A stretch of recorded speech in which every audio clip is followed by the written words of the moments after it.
Every bite we take carries the memory of survival. From fire to factories, from hunger to habit. This is the story of how food shaped us, and how it still controls us.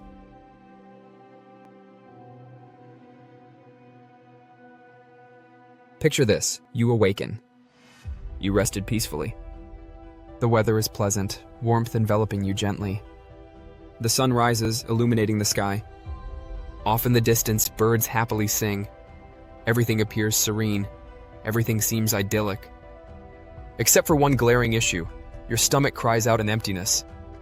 Hunger dominates your senses, more insistent than the birds, more intense than the sun's warmth.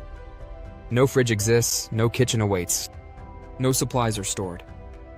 To survive, you must find food. That is your sole purpose today. Stepping outside, you join your small group. The air carries the scent of moist earth, wild grass beckoning.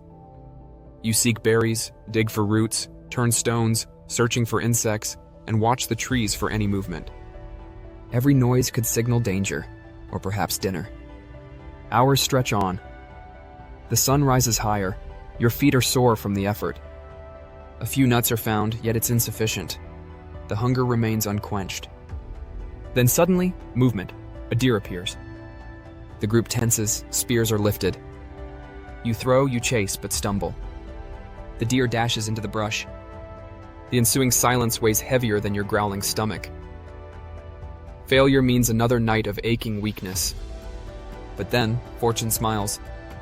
Someone catches sight of rabbits in the grass. You surround them, awkward yet determined. A stone flies true. The first meal of the day is secured. A roar of triumph erupts from your group. For a fleeting moment, survival feels assured. You roast the meat over a fire, simple, smoky, primal. Everyone shares in the feast. The hunger dissipates. Life for the moment endures. Yet you know, tomorrow the battle resumes. Food is never given. Survival is never guaranteed. But one fateful day, everything will change. Humanity will discover a way to conquer hunger, not through pursuit, but by coaxing the land to yield. And as you sit by the fire, full for the first time in days, a question lingers. How long can humans live this way? Always chasing, never certain? Soon, we'll see how one discovery, born from desperation and imagination, changed the course of human history forever. Do you think you could survive a single week as a hunter-gatherer? And if you had the choice, would you trade freedom of movement for the security of land? Have you ever wondered who was bold enough to stop chasing food and try making it grow instead? At first, others must have laughed, thinking it was nonsense, even calling them the fool of the village. Well, in this case, the tribe. But that crazy idea would change the destiny of humanity forever.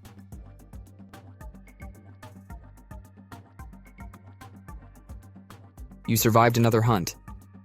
The rabbits were enough to keep the group alive for one more day. But as the nights pass and the seasons shift, a question grows louder. Must survival always be this fragile? Imagine this. You wake up not to the call of hunger, but to the sound of birds nesting near a river. You notice something unusual: plants sprouting where someone once dropped seeds by accident. Grains that seem to return season after season. At first it feels like luck. A patch of wild wheat sways in the wind. But then someone in your group asks, what if we did this on purpose? Instead of chasing, what if the food grew right here, waiting for us? It sounds almost impossible. But slowly, the idea spreads. Hands that once carved spears now scatter seeds. Feet that once tracked animals now press soil over crops. Waiting replaces wandering. The reward is powerful: more food more often and in larger amounts. You no longer depend on chance. A harvest can feed a whole community. Children grow stronger, elders live longer, villages rise. But there is a price. Where the land gives, the land also demands. You must guard it, fight for it, stay near it. If the soil fails, so does your life. Famine becomes just as real as hunger once was. And freedom, the wild paths of the hunter, slowly fades behind walls, fields, and borders. Yet humanity does not stop. Because with crops come animals that can be tamed, rivers that can be controlled, and surpluses that can be stored. What began as survival becomes a system. A system bigger than any single person, stronger than any single group. Food is no longer just something you find, it is something you produce. And this changes everything. But if food can be grown and controlled, then perhaps it can also be traded, taxed, and used to build power itself. The next chapter is the story of how farming gave birth to civilization. You might think that civilization began with mighty kings and epic battles, or that it started with grand temples and ancient gods.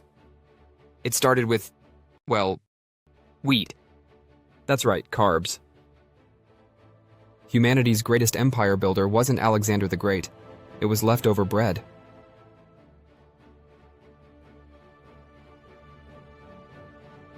For most of history, your morning routine was simple. Wake up, panic about starving, repeat.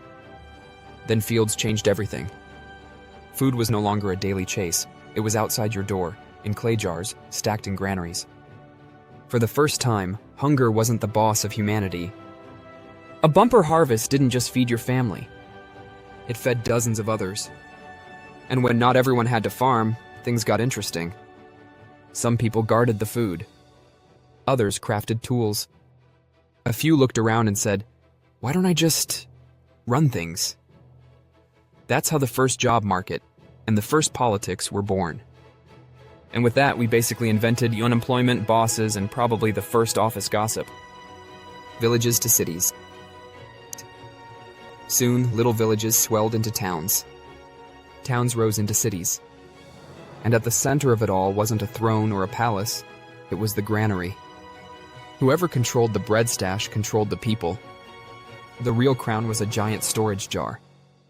Armies, paid with grain. Temples, funded with offerings of wheat. Civilization was basically a giant group project powered entirely by bread. The cost of stability. But let's not romanticize this too much. Farmers were bent over in fields while rulers lounged in palaces. Wealth was measured not in gold but in land and grain. Freedom gave way to taxes, hierarchies, and, brace yourself, the first paperwork. Congratulations again, humanity. You traded wandering in the wild for standing in line at the world's first tax office.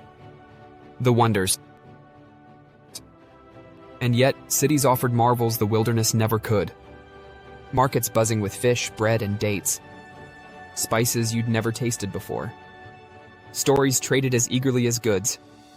Written language was invented just to keep track of debts and harvests.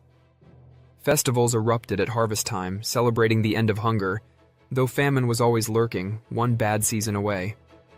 Civilization was both miracle and ticking time bomb. Something to think about. So, how did civilization really begin? Not with kings or warriors, but with bread. We built temples, armies, cities, all because we finally had leftovers. Civilization is humanity's greatest invention, and its biggest dependency. So maybe we didn't build civilization at all. Maybe bread built us.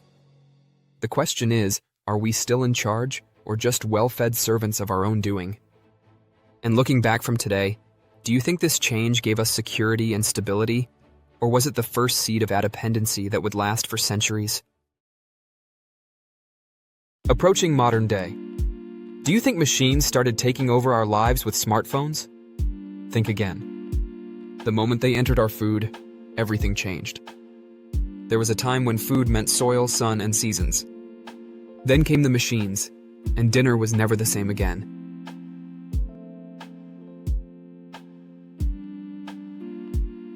The city has grown, granaries are full, and civilization thrives. But soon, food isn't just about survival anymore. It's about power, profit, and control. Populations rise, empires compete, markets expand. The question isn't how do we feed everyone, but rather, how do we produce more, sell more, and rule more? Imagine this. You wake up not to the silence of fields, but to the roar of machines. The air smells of smoke and iron. Where once 100 hands threshed grain, now a single machine rips through acres in a day. Steam, gears, and engines replace muscle and sweat. You no longer walk behind a plow pulled by oxen. You stand in factories, shaping food into cans, bottles, packages. Preservation means food can travel across seas, last through winters, and feed distant cities. For the first time, hunger bows before technology. But there is a price. The food that once came from soil and sun now tastes of factories and chemicals. Your hands may not touch the earth for months, but your stomach fills with bread from steel ovens, meat from industrial farms, sugar refined in towering mills. Food becomes faster, cheaper, more reliable, yet also more distant, more controlled by those who own the machines. And with industry comes scale. Empires fight not only for gold and land, but for fertile soil, for colonies that supply sugar, spices, cotton, and tea. Food fuels conquest, and conquest feeds back into food. The system is no longer just local fields or city markets, it stretches across continents. For many, this feels like progress. No more nights of empty stomachs, no more dependence on chance harvests. But in this new world, you are no longer only eating to live, you are part of a global machine. Every bite connects you to distant lands, invisible workers, and powerful owners. Food has become industry. Industry has become system. And systems once created are hard to escape. From chasing deer to chasing profits, nice upgrade, right? Or did we just swap hunger for a different kind of cage? If you enjoyed this cynical history ride, support with a like and follow for more similar content.